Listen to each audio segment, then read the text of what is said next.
Une frappe aérienne ciblée, un bastion ukrainien détruit et des pertes massives annoncées. L'aviation militaire russe intensifie ses opérations dans la région frontale de Koursk avec une frappe de précision menée par un hélicoptère d'attaque K-52M.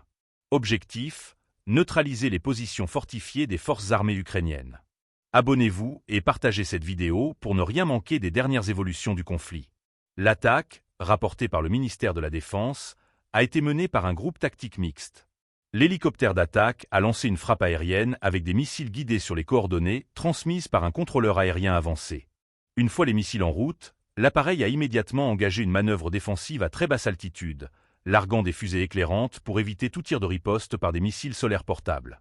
Destruction confirmée, pertes humaines lourdes. Selon le rapport officiel, toutes les cibles désignées ont été détruites. La frappe a ciblé non seulement le personnel militaire ukrainien, mais aussi des infrastructures défensives stratégiques. Les pertes annoncées par Moscou sont lourdes. Plus de 170 soldats ukrainiens auraient été éliminés en une seule journée. Le bilan matériel est également significatif. Parmi les équipements détruits, un char, un véhicule de combat d'infanterie, un véhicule blindé de transport de troupes, 2 autres véhicules blindés de combat, 8 véhicules légers, 5 pièces d'artillerie de campagne, un mortier, un véhicule de franchissement d'obstacles du génie et 4 postes de contrôle de drones. Un coup dur pour les capacités opérationnelles des forces ukrainiennes dans cette zone frontale.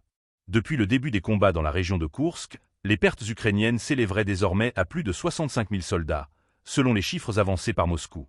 Le matériel détruit comprendrait 385 chars et des milliers d'autres véhicules blindés et pièces d'équipement militaire. Des chiffres qui soulèvent des questions sur l'intensité réelle des combats et sur la capacité de l'Ukraine à maintenir sa ligne de défense face à la pression croissante de l'armée russe. Alors que la guerre se poursuit, ces opérations démontrent une volonté claire de Moscou de sécuriser totalement cette région stratégique.